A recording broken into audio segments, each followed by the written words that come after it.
Good morning, Kentuckiana. As we continue our show, lots of school districts around our area are doing virtual instruction today. That includes Bullitt County, Franklin County, Henry County, Spencer County, Shelby County, and Eminence County, all doing that virtual instruction.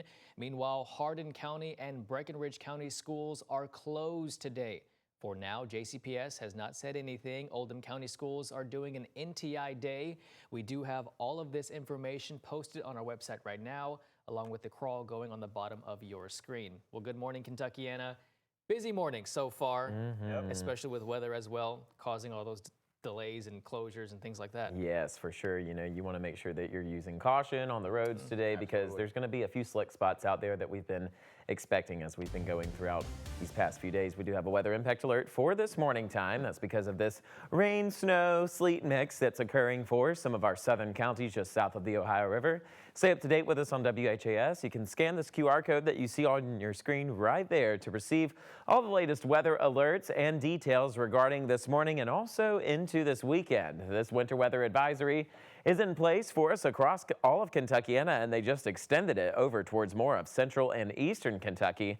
This is in place for us until 12 p.m. Eastern time as we still expect the arrival of some of these rain snow showers. Earlier this morning, they started off as rain showers farther off towards our west, but as they encountered this freezing air just into western Kentucky, they quickly turned into snow showers. But now we're seeing temperatures slowly start to make their way closer above freezing. That's what's allowing them to start encountering some of the slightly warmer air, and they're evolving into rain showers. But throughout that transition, there's a bit of a sleet wintry mix developing. Most of the folks just towards Hardinsburg is seeing that activity this morning. We're going to continue tracking out a few of these rain snow showers as we continue going throughout our morning time, giving you a closer look at what's developing. You'll notice they're encountering some of this slightly above freezing air. So right now temperatures are in the 20s and the lower 30s for us across Jefferson County. But notice that we're getting closer to seeing temperatures above freezing. So near the airport, 33 degrees, 33 near Iroquois Park.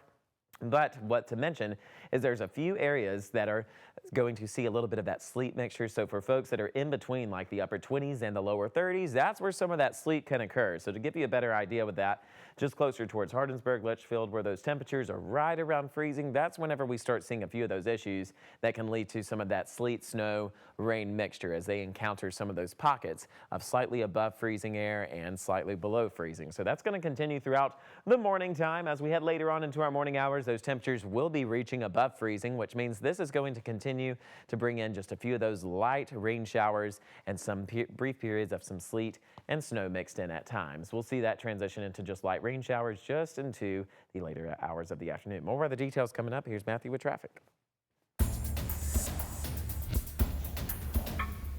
Yeah, thanks, Matt. Give you a look outside. We are still seeing that one crash, but I do want to point something to you as we go towards this morning. A lot of those rain and snow showers we're seeing off to the at least southwest, starting to see some issues on those roadways and some slowdowns just southwest of Louisville for this morning. So just near Fordsville and Beaver Dam, you are seeing some slower traffic out there, but heading closer back to home, we are seeing that one crash still along the entry ramp to I-65 southbound as it exits to the Waterson for this morning, so that's still blocked due to a crash. Give you a look at that. Still got police on that scene right there, along with looks like a big rig out there for you this morning around I-65 at the Waterson. Some of those travel impacts for this morning, we'll like to see a light coating of snow and some slick spots out there, so just make sure be careful and give the space in front of those cars as you make your commute. Look at I-65 at Bluegrass Parkway. We did see some of that rain and a bit of a wintry mix on our camera just a few minutes ago, and now continue to roll throughout the morning. Back over to you, Gabe. All right, thanks, guys. Our top story this morning, King Elementary and Zachary Taylor Elementary schools will close this coming fall. Tuesday night, the school board voted to shut the doors at the schools later this year despite pleas from the community to keep them open.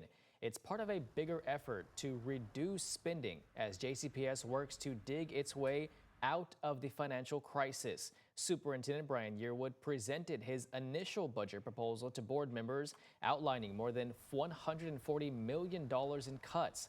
The board voted to receive the plan, which is a routine move, but they did not vote on whether to approve any elements of Yearwood's proposal. That vote will come in May. The plan includes laying off more than 300 JCPS employees. I mean, could that number go higher? Right now, we're still negotiating that. We don't have a firm number just yet, so it's hard to really say exactly where we're going to land. I should have never inherited this, right? It should have never happened. I can't vote yes on this where it's cutting bodies from the building. Okay. Thank you. Yes, thank you.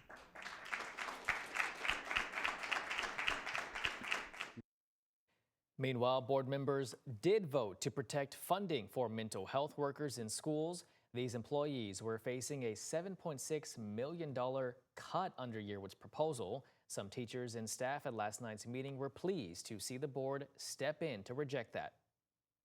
We help students process trauma that walks in our buildings every single day.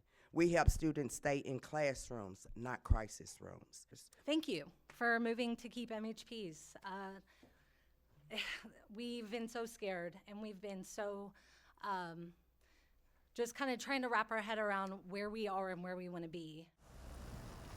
As for those school closures, the district says it has a transition plan for affected students at King and Zachary Taylor. We're told these families will receive priority status in the school choice process. We matter. Yes. Mental Health matters. And just outside the meeting, protesters disapproved a measure that would cut mental health help to students. Mental health practitioners said on Friday a proposed 50% or more cut to their staff was added to the budget.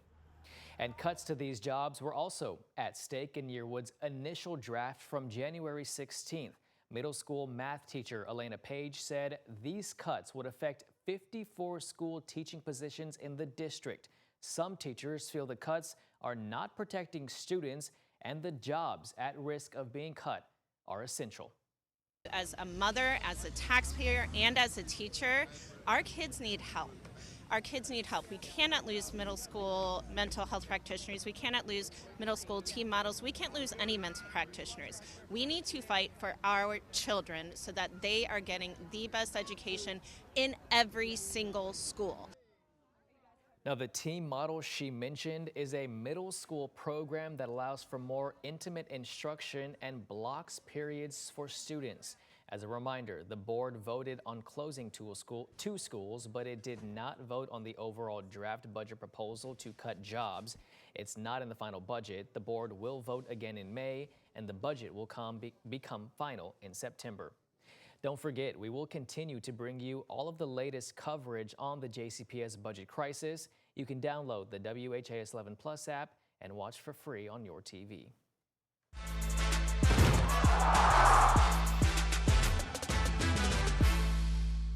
This morning, the national champions are back home. You can see behind me right here, the Hoosiers arrived late Tuesday from Miami. Bloomington is bursting with Hoosier pride following Indiana's first football championship. You're looking at Kirkwood Avenue right now, filled with Hoosier fans Monday night. It's since returned to normal, but you can still catch students repping Crimson Red everywhere. We met up with some Hoosier fans who were in the heart of Bloomington's celebration and the atmosphere around campus after that win. People on the light posts and all that, I'm like, they didn't grease those. I mean, I knew it was going to be nuts when I heard that they was taking fish out the pond. Just being a part of Hoosier Nation is unlike anything else, and I'm just blessed to be here, and go Hoosiers, let's go! Everyone WHAS spoke to said they are proud of Coach Signetti, Fernando Mendoza, and the whole team. Matt, coming over to you, we have a weather impact alert morning. That's right, Gabe. We are continuing to track some incoming wintry precipitation for us across Kentuckiana. Here's a look at satellite and radar for us this morning, tracking some of those incoming snow showers that are evolving into rain showers. But before they do, they bring in a little bit of sleet. We're getting some reports of some freezing rain being detected over towards some of our southwestern counties. We're going to continue keeping you guys updated with that. We do have a winter weather advisory in place until 12 p.m. So it is continuing to stay chilly out there. Your school bus ride is going to be a bit slick out there, so be careful with that. That's why we have some schools that are starting to close or turn into non-traditional days. We've got a lot of weather to talk about. We'll have all those details coming up in a few short minutes.